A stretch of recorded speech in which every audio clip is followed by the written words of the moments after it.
राम राम मेरे प्यारे सभी दोस्तों। भयंकर ठंड चल रही है, भयंकर ठंड, कड़कड़ाती ठंड। और ठंड में मस्त चल रही है पढ़ाई, मजा ही अलग है। उम्मीद कर रहा हूँ आप लोगों की पढ़ाई जो है बहुत ही फर्राटेदार, जानदार, शानदार चल रही होगी।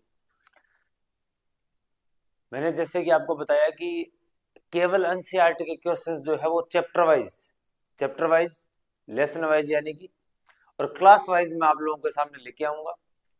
हम लोग बायोलॉजी के लिए भी लेके आएंगे, हम लोग केमिस्ट्री फिजिक्स के लिए लेके आएंगे, हम इकोलॉजी के लिए भी आप लोगों के लिए क्वेश्चन लेके आएंगे। जो मेरे साथी हैं सुनील सर, बायोलॉजी में खुद एम बोटनी और जूलॉजी दोनों में वो एमएससी है, एक लंबा एक्सपीरियंस है उनको टीचिंग का। तो वो बायोलॉजी के लिए और मैं आप लोगों के लिए फिजिक्स और केमिस्ट्री के लिए लेके आऊंगा। और हम प्रयास करेंगे कि मैथ के भी क्वेश्चंस, और ये सारे प्रयास करेंगे हम रीट से पहले पहले, आपके एग्जाम से पहले पहले। छोटे एक लेसन के जैसे आज हो गए कंप्लीट, यहाँ से जिस तरह की चीजें आ सकती है हम उन पे बात करेंगे। आपको फटाफट बस देखना है ताकि इस तरह का क्वेश्चन आए वहां जब से कर दिया। ठीक है दोस्तों, स्टार्ट करते हैं। आपकी स्क्रीन पर पहला क्वेश्चन। आपको हमारा कंटेंट अगर पसंद आ रहा हो दोस्तों तो प्लीज चैनल को सब्सक्राइब लाइक जरूर कीजिएगा, क्योंकि ये हमारे लिए मोटिवेशन का काम करता है।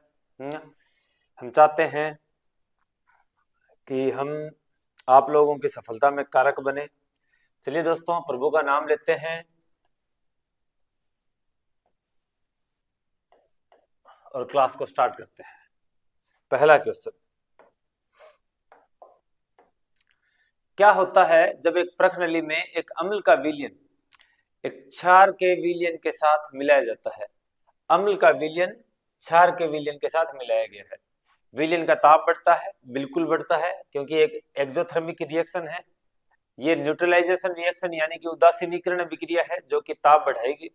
विलयन का ताप घटता है, बिल्कुल नहीं घटता। विलयन का ताप समान रहता है, बिल्कुल नहीं रहता। लवण का बिल्कुल निर्माण होता है, 1 नंबर और 4 नंबर से ही है, और जो कि ऑप्शन डी में है। आपने देखा दोस्तों कि पीछे वाले लेसन के अंदर कथन वाले क्वेश्चन ज्यादा हैं, और इसमें भी कथन बढ़िया मिलेंगे, क्योंकि आपने जमादार के एग्जाम में देखा होगा कि बहुत सारे कथन वाले क्वेश्चन आए थे, है ना। मैथ में भी कथन वाले क्वेश्चन दे रखे थे। एक जलीय विलयन लाल लिटमस को नीला कर देता है, लाल को नीला कर दिया, लाल को नीला कर दिया, इसका मतलब ये क्या है? ये क्षार है। क्या है ये? क्षार है। निम्नलिखित में से किसके विलयन को अधिक्य में मिलाने पर यह परिवर्तन व्युत्क्रमित हो जाएगा? यानी वापस नीले को लाल में करना है, तो इसमें हमें पर्याप्त मात्रा में क्या मिलाना पड़ेगा? अम्ल मिलाना पड़ेगा, एसिड मिलाना पड़ेगा। इसका मतलब हाइड्रोक्लोरिक एसिड। ठीक है। एक आर्द्र दिन में हाइड्रोजन क्लोराइड गैस के विरचन के दौरान आर्द्र मतलब नमी जिस दिन ज्यादा हो के दौरान सामान्यतः कैल्शियम क्लोराइड युक्त रक्षित नली में से गुजारा जाता है। कैल्शियम क्लोराइड की नली, ये सारे एनसीईआरटी क्वेश्चन है एज इट इज। एनसीईआरटी से बाहर इसमें से एक भी क्वेश्चन नहीं है, ये सेकंड लेसन के एनसीईआरटी के ही क्वेश्चंस हैं। कैल्शियम क्लोराइड युक्त रक्षित नली में से गुजारा जाता है। रक्षित नली में लिए गए कैल्शियम क्लोराइड का क्या काम है? इसका यही काम है दोस्तों कि आर्द्र दिन में जो नमी है यानी कि जो H2O है उसको ये क्या कर लेगी? एब्जॉर्ब कर लेगी, अवशोषित कर लेगी। क्या कर लेगी? अवशोषित कर लेगी। ठीक है। गैस से नमी को अवशोषित करने का इसका काम है। अच्छा, एक वो आपने देखा होगा, ये जो जूते वगैरह हम लेके आते हैं ब्रांडेड, या फिर कोई इस तरह के इलेक्ट्रॉनिक अप्लायंस लेके आते हैं, तो उसमें एक छोटी सी थैली आती है इतनी, और उसके ऊपर लिखा होता है डोंट च्यू, मतलब उनको चबाना नहीं है उसको। वो भी सिलिका जेल होती है, उसका काम भी यही होता है, क्या करना? एब्जॉर्ब करना नमी को, ताकि अगर कहीं वो ऑब्जेक्ट पड़ा है लंबे टाइम तक, या फिर 6 महीने तक, 2 महीने तक कहीं किसी स्टोर के अंदर, तो नमी की वजह से खराब ना हो जाए। निम्न में से कौन सा लवण क्रिस्टलीकरण जल नहीं रखता? नीला सोता बिल्कुल रखता है, और क्या रखता है? CuSO4.5H2O। और याद रखना, इसीलिए जब इसको हीट करेंगे तो इसका ब्लू कलर फेड हो जाता है, ब्लू कलर उठ जाता है, क्योंकि ये 5H2O बाहर निकल जाता है। बेकिंग सोडा NaHCO3 इसके पास नहीं होता। धावन सोडा Na2CO3.10H2O 10 जल के अणु रखता है। जिप्सम CaSO4.2H2O, इसको हीट कर देते हो 373 केल्विन पर, तो ये क्या करता है?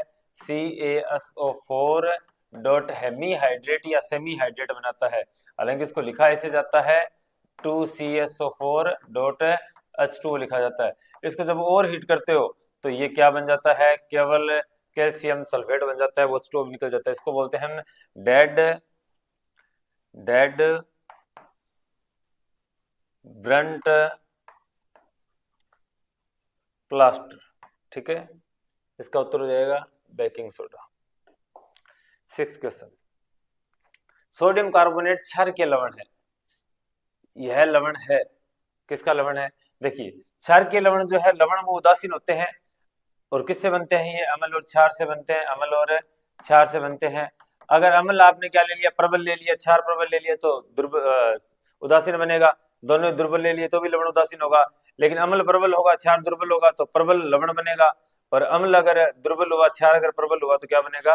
प्रबल क्षारीय लवण बनेगा।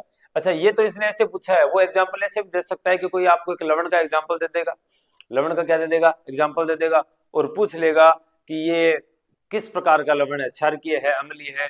जैसे कि एग्जाम्पल की बात करें हम, अम्ल जैसे कि मान लिया कि हमने एक CH3COOH एक दुर्बल अम्ल ले लिया और प्रबल क्या ले लिया? क्षार ले लिया। तो इससे जो लवण बनेगा वो बनेगा CH3COONA। अब वो ऑप्शन में ऐसे पूछ सकता है कि उपरोक्त लवण की प्रकृति किस तरह है, क्षारकीय, अम्लीय, उदासीन, उभयधर्मी। इस तरह चारों ऑप्शन दे देगा।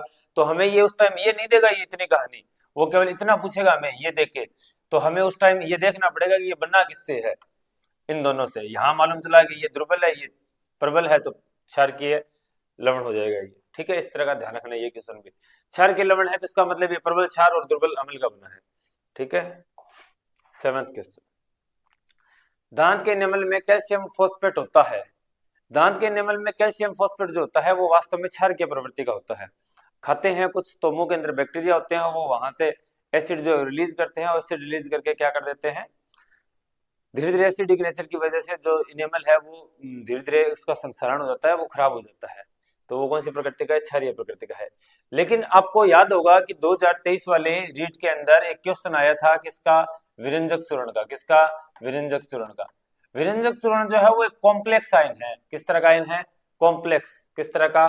कॉम्प्लेक्स कंपाउंड है ये, मतलब थोड़ा जटिल है। लेकिन हमें सामान्य इसका क्या फॉर्मूला देखने को मिलता है? CuCl2, calcium oxy dichloride, calcium oxy dichloride. ठीक है, लेकिन वहां 2023 वाले एग्जाम के अंदर ऐसा कोई फॉर्मूला ऑप्शन में नहीं था, क्योंकि बुक में अभी तो मतलब अपने पास PDF नहीं है, वरना मैं आपको दिखा देता, 10th की बुक दिखा देता, उस पर क्लियर लिखा है कि ये एक थोड़ा सा जटिल यौगिक है, लेकिन हम इसको इस फॉर्म में समझ सकते हैं। और एग्जाम में आया था वो जटिल ही आया था, मतलब इससे बढ़िया आपको और मिल नहीं सकता कि इसमें जो लाइन लिखी है ना, वो लाइन से क्वेश्चन आ रहा है वहां। ऐसे ही अगर आप इस कैल्शियम फॉस्फेट को आप 10th क्लास में पढ़ेंगे ना, तो वहां एक बात क्लियर लिखी है कि वास्तव में ये कैल्शियम फॉस्फेट जो है यहाँ क्या होता है? Calcium hydroxyapatite. क्या होता है? कैल्शियम हाइड्रोक्सी एपेटाइट होता है। और इसका केमिकल फॉर्मूला भी आप लोगों को ध्यान देना है, CA10PO4 6OH2। Most important question, most important question, ध्यान रखिएगा इस बात को। मृदा के एक नमूने को जल में मिश्रित किया गया, ठीक है, इसे जल में स्थिर छोड़ दिया गया, ठीक है। स्वच्छ अधिपल्लवी मतलब ऊपर तेरा जो विलयन पीएच पत्र को पीला नारंगी कर देता है। क्या कर देता है? पीला नारंगी कर देता है। निम्नलिखित में से कौन सा पीएच पत्र के रंग को हरा नीला कर देगा? हरा नीला। अब आपको पीएच पत्र का थोड़ा सा रंग ध्यान में रखना है, हम टीचर का एग्जाम दे रहे हैं, हमें ये ध्यान में रखना है कि लाल, ठीक है, पीला, ठीक है, हरा, नीला, मतलब 1 से 14 तक की प्रकृति ऐसे चलती है। इस तरह का रंग बीच में मिलता है आपको। सबसे ज्यादा एसिडिक, थोड़ी कम एसिडिक नेचर होती है, पीएच 7 के पास, दोनों मिला के 7 पीएच बनाते हैं। हरा जो है वो 7 से थोड़ी ज्यादा पीएच होती है, हरे नीले की 10-11 के पास, और नीले की और ज्यादा बेसिक नेचर मिलेगी। तो इसने क्या किया, कि सबसे अधिपल्लवी विलयन पीएच पत्र को पीला नारंगी कर दिया, पीला नारंगी कर दिया, यानी ये वाला कलर है यहाँ पे, यानी कि एसिडिक कर दिया। क्या कर दिया? एसिडिक कर दिया, एसिडिक है ये। तो निम्नलिखित में से कौन सा पीएच पत्र को हरा नीला कर देगा? मतलब इसको कहाँ लेके जाना है? यहाँ लेके जाना है। इसका मतलब है आप बिलीव जाते हैं कि इसको बेसिक नेचर का करना है। तो बेसिक नेचर का करने के लिए प्रति अम्ल मिलाया जाएगा। प्रति अम्ल क्या होता है? एक तरह का क्षार होता है। बाकी तीनों, ये दोनों तो एसिड है और साधारण लवण का यहाँ काम नहीं है। ठीक है, ये आपको याद रखना है। बढ़िया क्वेश्चन है ये।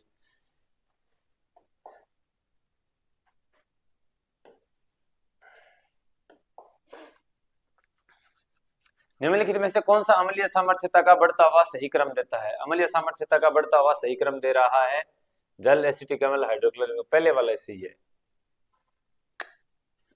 ये HCl, ये होते हैं खनिज अम्ल, ये इनसे ज्यादा नेचर होती है इनकी एसिडिक, मतलब ही पैदा नहीं होता बाकी का तो आगे जाने का। जल इनमें सबसे कम, एसिटिक अम्ल उससे ज्यादा, HCl उससे ज्यादा। एक विद्यार्थी के हाथ पर दुर्घटनावश सांद्र अम्ल की कुछ बूंदें गिर जाती है, ठीक है, उसे क्या करना चाहिए? हाथ को लवणीय जल से धोया जाए। आगे के ऑप्शन देखते हैं, हो सकता है ये भी सही हो। हाथ को जल की अधिक मात्रा से धोया जाए, बिल्कुल सही है। और सोडियम हाइड्रोजन कार्बोनेट का एक पेस्ट लगा ले, बिल्कुल ये भी बात ठीक है। हाथ को जल की अधिक मात्रा से धोकर सोडियम हाइड्रोक्साइड का विलयन लगाए। ये खुद संक्षारकीय प्रवृत्ति का होता है, कोरोजिव नेचर का। संक्षारकीय यानी गिरेगा तो नुकसान पहुंचाएगा इंसान को, तो ये तो लगाना है किस लिए? प्रबल क्षार के साथ अम्ल को उदासीन कर दिया, किस लिए कर दिया? ये प्रबल क्षार ही तो है। ये सबसे बढ़िया ऑप्शन है। हाथ को खूब जल से धोए ताकि एसिड जो है वहां से रिलीज हो जाए। उसके बाद सोडियम हाइड्रोजन कार्बोनेट का पेस्ट लगाए, क्योंकि वो एक तरह का वीक बेस है। सोडियम हाइड्रोजन कार्बोनेट को जब एसिटिक अम्ल में मिलाते हैं तो एक गैस निकलती है। सोडियम हाइड्रोजन कार्बोनेट को, सोडियम हाइड्रोजन कार्बोनेट को जब एसिटिक अम्ल में मिलाते हैं तो एक गैस निकलती है। क्या निकलती है? एक गैस निकलती है, बिल्कुल निकलती है।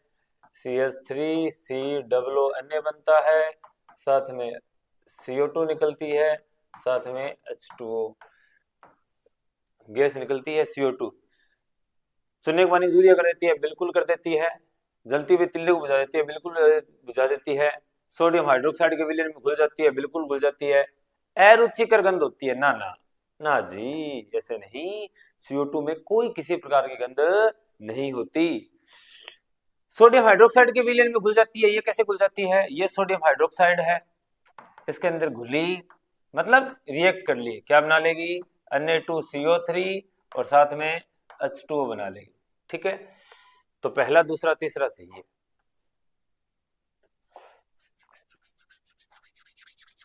सामान्य लवण रसोई में उपयोग किए जाने के अतिरिक्त किसके निर्माण में कच्चे माल के रूप में उपयोग होता है? सामान्य लवण रसोई में उपयोग, यहां से समझना है हमें कि सामान्य लवण की बात कर रही है लूण की। क्या की? लूण की, नमक की। क्या काम में आवे? वो काम में आवे धावन सोडा। धावन सोडे के निर्माण में डायरेक्टली नहीं, इनडायरेक्टली काम आता है, क्योंकि धावन सोडा एक, आगे वाला ऑप्शन देखते हैं, बेकिंग सोडा नाम दे रखा है, यहाँ से भी अपने ये बीच में आएगा जब इसको एक्सप्लेन करेंगे। यही मैं जो एक्सप्लेन करना चाह रहा था उसमें बेकिंग सोडे का भी नाम आएगा, तो इसको भी देख लेते हैं। ये भी है, विरंजक चूर्ण में इसका काम नहीं है और बुझे हुए चूने में भी इसका काम नहीं है। तो मतलब 1 नंबर और 3 नंबर। और कैसे? देखो कि NaCl प्लस H2O, इसको बोलते हैं ब्राइन सॉल्यूशन। क्या बोलते हैं? ब्राइन सॉल्यूशन, याद रखना इस बात को। ब्राइन सॉल्यूशन बोलते हैं NaCl प्लस H2O को। इसके अंदर आपने डाली CO2 और प्लस में क्या डाली? अमोनिया। क्या बनाएगा ये? ये बनाएगा NH4Cl अमोनियम क्लोराइड और साथ में बनाएगा NaHCO3 सोडियम हाइड्रोजन कार्बोनेट। मैंने आपको एक प्रीवियस क्लास के अंदर ये कहा था कि आपको ये बताना है कि ये अमोनियम क्लोराइड जो है इसका ऊर्ध्वपातन करवाया जा सकता है। क्या करवाया जा सकता है? ऊर्ध्वपातन कराया जा सकता है। मेरा आप लोगों के लिए प्रश्न ये था कि अगर कोई ऑब्जेक्ट ठोस से सीधा किस में जा रहा है? गैस में जा रहा है, बिना द्रव में परिवर्तित है, तो हम उसे क्या नाम दे देते हैं? ऊर्ध्वपातन नाम दे देते हैं, यानी कि सब्लिमेशन। क्या नाम देते हैं? सब्लिमेशन। लेकिन अगर कोई सीधा डायरेक्ट गैस से ठोस में आ रहा है तो आपको आंसर देना था कि क्या है। चलो, अगर किसी ने नहीं बताया तो मैं बता देता हूं आपको, निक्षेपण। क्या है इसका आंसर? है निक्षेपण बोलते हैं, गैस को ठोस में बदलने की प्रक्रिया निक्षेपण होती है। अच्छी तरह याद कर लेना, मोस्ट इंपोर्टेंट है ये। ठीक है, ये क्या बन गया, बेकिंग सोडा बन गया। बेकिंग सोडा में NaCl प्लस H2O का काम आ गया। ठीक है, अब जब आप इसको हीट करोगे, क्या करोगे, हीट करोगे तो यहां से क्या बन जाएगा, Na2CO3। तो दोनों के निर्माण में काम आ रहा है। ठीक है, नेक्स्ट क्वेश्चन, बेकिंग पाउडर का एक अवयव सोडियम हाइड्रोजन कार्बोनेट है, एक अन्य अवयव है सोडियम हाइड्रोजन कार्बोनेट यानी कि NaHCO3। NaHCO3 जब इसमें मंद खाद्य अम्ल यानी कि खाने वाले अम्ल जो मंद हो यानी ज्यादा तीव्र ना हो, प्रबल ना हो, उनको मिलाया जाए तो यहाँ से क्या बनेगी, लवण तो बनेगी बनेंगे, लेकिन साथ में क्या बनेगी, CO2 गैस बनेगी। बाकी सब चीजें बनेंगे, लवण बनेगा, NaCl बनेगा, H2O बनेगा, वो आप जिस तरह का ये एसिड यूज कर रहे हो उसके बेसिस पे बन जाएगा, बट CO2 बनेगी। और CO2 जो फूलेगी तो पाव रोटी वगैरह फुलाने में काम आता है, ये कहानी इसकी रहती है, ये खुद इसका एक भाग है। तो मंद खाद्य अम्ल, हाँ टार्ट्रिक एसिड, कौन सा एसिड है, टार्ट्रिक एसिड, जो कि किसमें पाया जाता है, इमली में। दंत क्षय रोकने के लिए हमें नियमित रूप से दांतों को ब्रश करने की सलाह दी जाती है, बिल्कुल की जाती है। सामान्यतः काम में लिए जाने वाले टूथपेस्ट की प्रकृति होती है, मुंह में ये जो बैक्टीरिया वगैरह होते हैं, ये प्रकृति को ये खा के इसके मुंह के नेचर को एसिडिक कर देते हैं।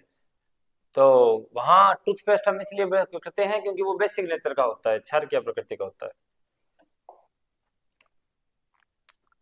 एक अम्ल तथा एक क्षारक के जलीय विलयन में कौन से कथन सत्य है, पीएच जितनी उच्च होगी अम्ल उतना ही प्रबल होगा, नहीं, पीएच उच्च होने से क्षारकीयता प्रबल होती है, पहला गलत है। पीएच जितनी उच्च होगी उतना अम्ल उतना दुर्बल होगा, ना ना ना ना ना, हाँ ये सही है, पीएच बढ़ने से अम्लता कम होती जाएगी, क्षारकता बढ़ती है, 2 नंबर सही है। पीएच जितनी कम होगी क्षारक उतना ही प्रबल होगा, नहीं, पीएच कम होने से अम्लता प्रबल होगी, इसका मतलब ये कम है। पीएच जितनी कम होगी क्षारक बिल्कुल, अम्ल अगर दुर्बल हो रहा है तो क्षारकता प्रबल हो रही है। ठीक है, 2 नंबर और 4 नंबर सही है।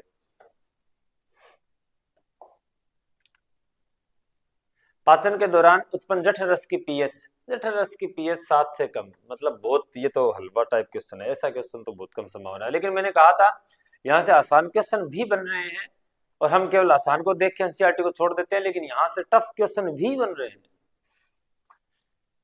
एक अम्ल की कुछ मात्रा को जल में मिलाया जाता है, निम्न में से कौन सी घटनाएं होती है, आयनीकरण बिल्कुल होता है, HCl अगर आप डालोगे जल में तो ये आयन देता है, H+ देगा।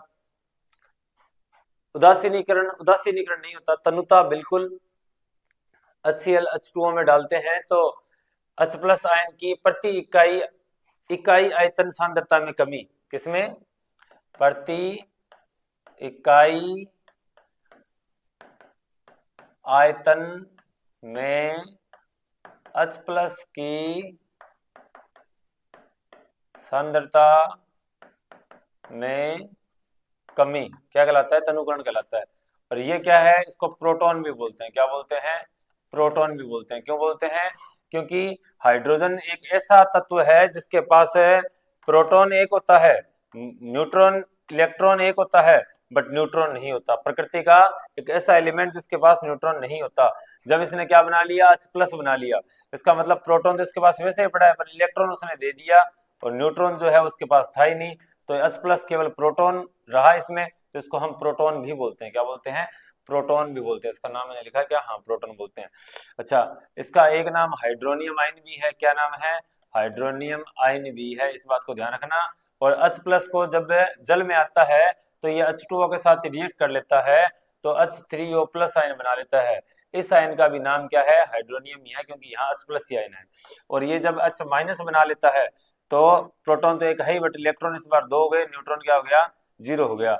H- को हम क्या बोलेंगे, हाइड्राइड, क्या बोलेंगे, हाइड्राइड बोलेंगे, क्या बोलेंगे, हाइड्राइड बोलेंगे। ठीक है, तो आयनीकरण होता है, तनुता होती है, लवण निर्माण नहीं होता। 1 नंबर और 3 नंबर इसका सही उत्तर है बी। दृष्टि दोष युक्त विद्यार्थी के लिए निम्न में से कौन सा अम्ल क्षारक सूचक के रूप में काम कर सकता है। कितना प्रीमियम क्वेश्चन है दोस्तों, कितना प्रीमियम क्वेश्चन है। दृष्टि दोष वाले जो हैं वो देखेंगे तो बता नहीं सकते, तो वो कैसे बताएंगे, वो सूंघ के बताएंगे, कैसे बताएंगे, सूंघ के बताएंगे। और सूंघ के जब बताने के लिए, यानी कि ऐसे भी सूचक है, इन्फॉर्मर है, जो अपनी गंध में परिवर्तन करके, स्मेल में चेंज करके हमें बता सकते हैं कौन सा एसिड और कौन सा बेस है। और ऐसा जो है वो इस तरह के कौन से होते हैं, ओल्फैक्टरी, गंधीय सूचक। ऐसे सूचक कौन से होते हैं, गंधीय सूचक। कौन से सूचक है, गंधीय सूचक, ओल्फैक्टरी। ऐसे एग्जाम्पल कौन से हैं, प्याज, कौन है, प्याज। और कौन एग्जाम्पल है, लौंग। और कौन एग्जाम्पल है, वनीला। कौन एग्जाम्पल है, वनीला। इसका मतलब इसका उत्तर होगा सी। हल्दी जो है वो अगर क्षार के साथ संपर्क में आए तो इसका रंग हो जाता है लाल पीला, रेडिश, ठीक है, पीला या फिर लाल भूरा, या फिर लाल भूरा, यानी लालिमा आती है इसके अंदर। इन दोनों में से आपको कोई सा भी दिखाई दे सकता है क्षार के संपर्क में आने पर। अम्ल के संपर्क में ऐसे ही रहता है, ठीक है, चेंज नहीं आता। पिटूनिया की पंखुड़ियां, पिटूनिया की पंखुड़ियां का अगर अम्ल के संपर्क में आए तो या फिर तो आपको, आप इसमें रेड कलर लिखेंगे या फिर इसमें पिंक कलर मिलेंगे, लिखेंगे। जो अगर ज्यादा अम्लीय प्रकृति हो तो ये पिंक भी दिखाई देता है, ठीक है। लिटमस आपको मालूम ही है।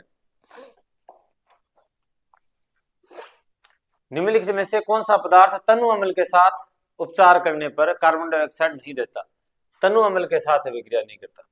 वाह गजब, प्रीमियम क्वेश्चन लेवल का बढ़िया क्वेश्चन है।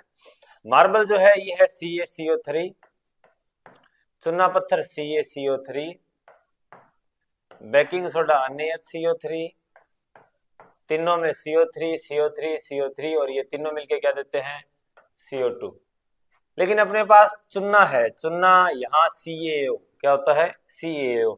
ये अगर रिएक्ट करेगा HCl के साथ तो क्या बना लेगा, ये CaCl2 कैल्शियम क्लोराइड बना लेगा और प्लस में H2O बनाएगा। तो मतलब चुना क्या नहीं बना रहा, कार्बन डाइऑक्साइड नहीं दे रहा। बाकी सारे रिएक्ट करके कार्बन डाइऑक्साइड गैस देंगे क्योंकि उनमें CO3 है। निम्नलिखित में से कौन सी अम्लीय प्रकृति का है, कौन सी अम्लीय प्रकृति का है, ये तो बहुत आसान है। नींबू का रस, सिट्रिक एसिड मिलता है C6H8O7, सिट्रिक एसिड का फॉर्मूला होता है, सिट्रिक एसिड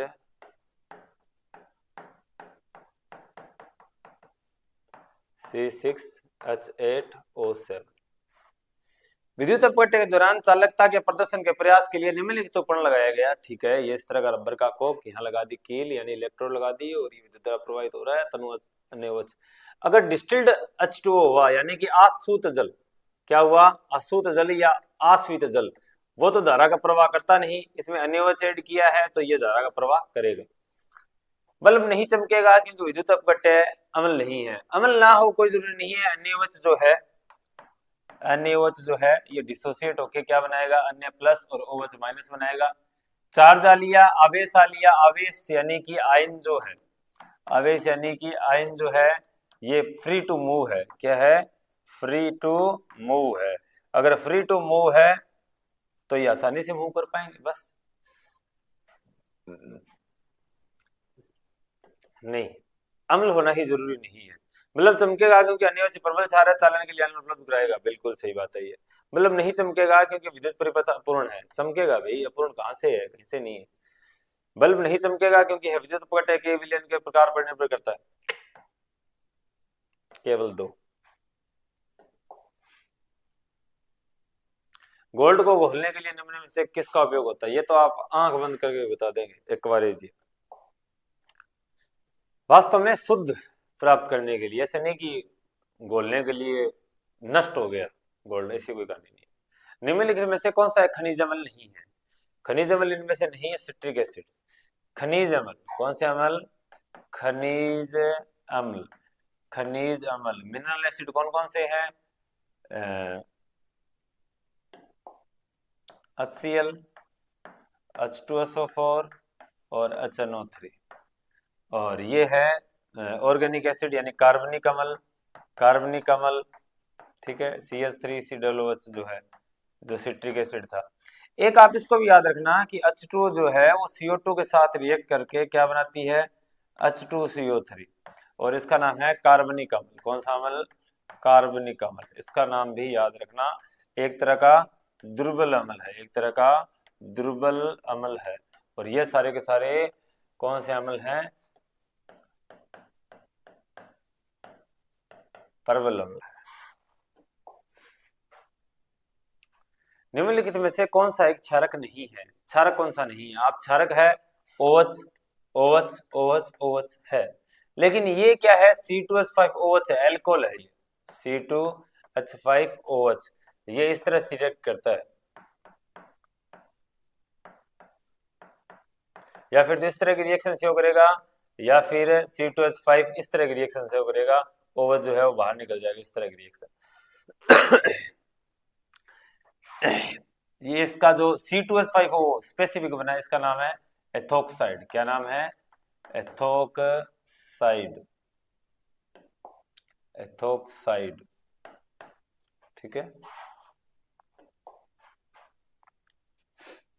निम्नलिखित में से कौन सा सत्य नहीं है?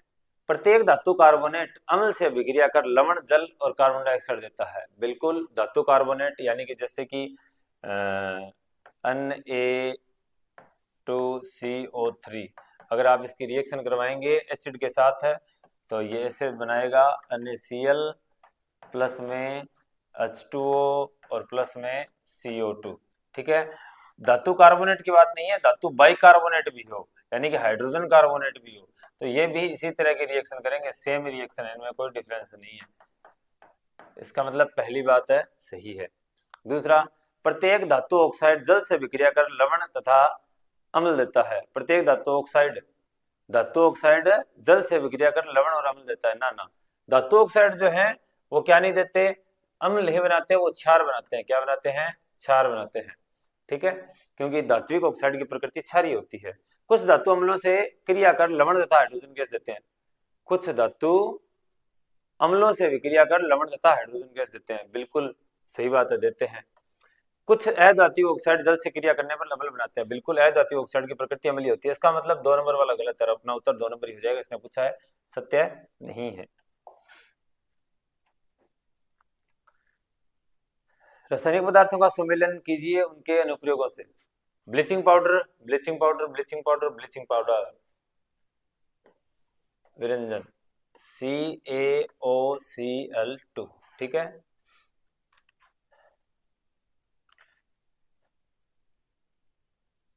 ये आपको इस फॉर्म में भी मिल सकता है, ध्यान रखना।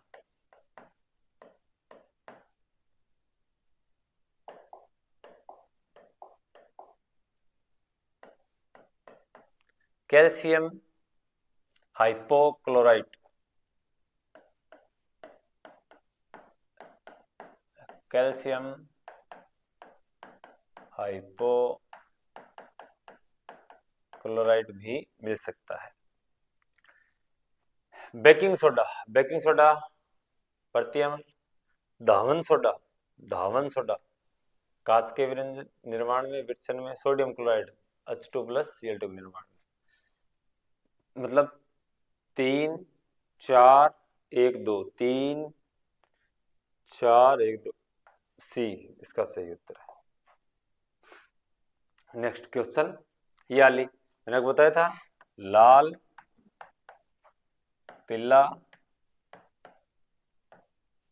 हरा और नीला। लाल, पीला, हरा, नीला, लाल, पीला, हरा, नीला, 2-4 बार ऐसे बोलेंगे, लाल, पीला, हरा, नीला, लाल, पीला, हरा, नीला, लाल, पीला, हरा, नीला, तैयार हो जाएगा। समान सांद्रता वाले हाइड्रोक्लोरिक अम्ल और सोडियम हाइड्रोक्साइड विलीनों के समान आयतनों को मिश्रित किया गया तो ऑब्वियसली सी बात है, एक न्यूट्रल बनेगा लवण, ठीक है। HCl और प्लस में NaOH को मिलाया गया तो क्या बनेगा? NaCl न्यूट्रल बनेगा और प्लस में H2O, उदासीनीकरण विक्रिया। परिणामी विलीन की पीएच के पेपर द्वारा जांचा गया कौन सा रंग प्राप्त होगा? ये बीच वाला, यहाँ वाला रंग प्राप्त होगा, पीला हरा, ठीक है। इसको याद रखना भी, ये पट्टी अपने दिमाग में रखना, लिटमस पेपर वाले। जब HCl को जल से गुजारते हैं तो निम्न में से कौन सी विक्रिया होती है? क्या होता है, कौन सा सत्य है? HCl को H2O में से पास करवाया तो क्या करता है कि H जो है वो H+ देता है और वो H+ जो है वो H2O के साथ रिएक्ट कर लेता है और क्या बना लेता है? H3O बना लेता है, माइनस रह जाता है।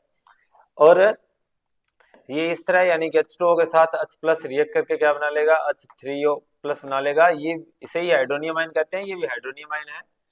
अगर आप लोरी की अवधारणा की बात करें, ब्रोंस्टेड लोरी की बात करें, तो यहाँ H+ देने वाला, H+ इसने दिया है तो ये क्या हो जाएगा, यहाँ पे अम्ल हो जाएगा। क्या हो जाएगा, अम्ल हो जाएगा। इसने लिया है तो ये क्या हो जाएगा, क्षार हो जाएगा।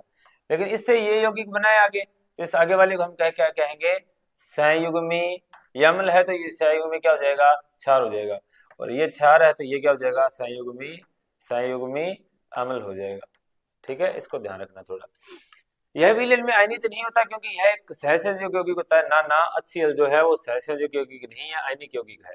विलयन में आयनित होता है, बिल्कुल सही बात है। विलयन में हाइड्रोजन और हाइड्रोक्सिल दोनों आयन देता है। नहीं, ये केवल हाइड्रोनियम आयन एक देता है। जल के अणुओं के सहयोग के कारण विलयन में हाइड्रोनियम आयन बनता है, बिल्कुल बनता है। 4 नंबर बात सही है, 2 और 4 दोनों सही है, तो इसका उत्तर हो जाएगा सी। ये याद रखना, ब्रोंस्टेड, लोरी, लुईस, अरेनियस तीनों याद रखना। अम्लों के लिए निम्न में से कौन सा कथन सत्य है, कौन सा कथन सत्य है। अम्ल क्या करते हैं, अम्ल खट्टे होते हैं, बिल्कुल। इसका मतलब बी और सी में से एक। और अम्ल अगर किसी को याद नहीं रहता, मैं तो आपको बता देता हूँ। अम्ल याद रखने के लिए आप याद रख लिए अपने दोस्त का नाम अनिल। अनिल क्या करता है, ए से अम्ल और नी से नीला और ल से लाल। पजल मत होना, अम्ल जो है वो नीले को लाल में कन्वर्ट कर देते हैं। अम्ल जो है नीले को लाल में कन्वर्ट कर देते हैं, सी। हालांकि ये याद रहता है, फिर भी अगर किसी को पजल हो रहा हो तो कोई देख लेना। मैं तो याद रखता हूँ भाई, ताकि भूल में भी गलती ना हो। गलतियों की संभावना जब आप एग्जाम दे रहे हैं तो उस टाइम जीरो कर लीजिए। क्या कर लीजिए, जीरो कर लीजिए, पहले ही प्रोबेबिलिटी लाइक चाणक्य। हाइड्रोक्लोरिक अम्ल के जल तनु जलीय विलयन में निम्नलिखित में से कौन सा उपस्थित होगा, H2O और प्लस Cl, HCl, और आपको बताया था H3O प्लस बना लेगा और प्लस में Cl माइनस बना लेगा।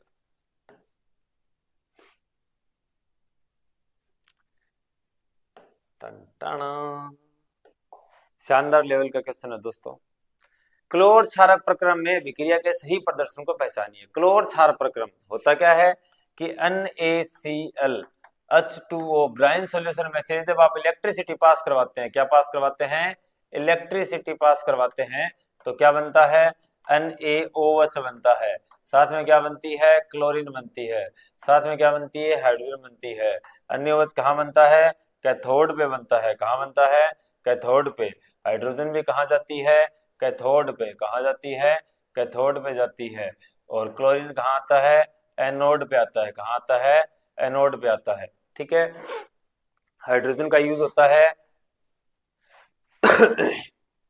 मार्गरीन बनाने में। किसको बनाने में, मार्गरीन, नकली मक्खन बनाने में, और ये जो पेस्टिसाइड वगैरह, खाद वगैरह, उर्वरक बनाने में। ठीक है, क्लोरीन जो है वो किसके बनाने काम आती है, पीवीसी होली, ठीक है, और सीएफसी हो लिया। ठीक है, और रोगाणुनाशक के रूप में, रोगाणुनाशक के रूप में उपयोग होता है। और अन्य वच के तो बहुत काम है। ठीक है, साफ सफाई वगैरह में। ठीक है, इस तरह से एक प्रबल क्षार है। NaCl plus H2O, NaOH plus Cl2H2।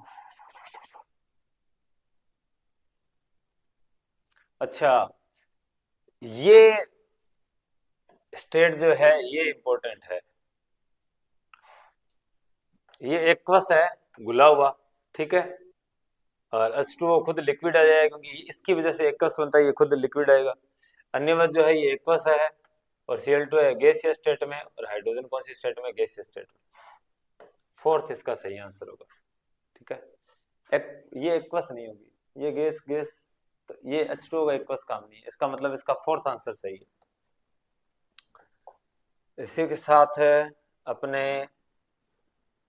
आज के क्वेश्चन जो है वो कंप्लीट होते हैं। दोस्तों, अपने को प्रीमियम लेवल की तैयारी रखनी है, अपने को बढ़िया ढंग से चीज़ों को करना है, ताकि सफलता, एग्जाम जब हम दे रहे हो तो उसमें कोई सफलता के मामले में गुंजाइश ना रहे। हमें ये करना ही होगा, हमें ये करना ही है। मैं आप लोगों के सामने रेगुलर टाइम टू टाइम कुछ इस तरह के शॉर्ट्स और कुछ इस तरह की वीडियोस रेगुलर हम लेके आते रहेंगे, जिससे आप लोगों को ये बना रहेगा कि हमें स्ट्रेटजी कल कैसे मेथड रखना है। अगर आप लोगों को हमसे कोई भी हेल्प चाहिए, ऑफलाइन भी कोई हेल्प चाहिए, ऑफलाइन वगैरह ये सारी निःशुल्क है दोस्तों। अगर आप चाहते हैं तो हमारे इंस्टीट्यूट रावतसर में स्टेब्लिश है, कल्प करियर इंस्टीट्यूट के नाम से। 78 520 70 976। आप इस पर हमें व्हाट्सअप कर सकते हैं। आपके लिए 24x7 24x7 अवेलेबिलिटी है। आप लोगों को किसी भी मामले की हेल्प चाहिए। चलिए दोस्तों, उम्मीद कर रहा हूँ कि ठंड में बढ़िया तैयारी चल रही होगी, आपने बढ़िया सीखा होगा। हम लोग जल्दी आप लोगों के लिए सारे के सारे वीडियोस डाल देंगे, आप लोग देख लेना इनको, और यहाँ से क्वेश्चन आए तो झट से कर देना, सक्सेस ले लेना, और हमें मिठाई का डब्बा जरूर पहुंचाना। चलिए दोस्तों, धन्यवाद, मिलेंगे नेक्स्ट क्लास में, तब तक के लिए जय श्री राम।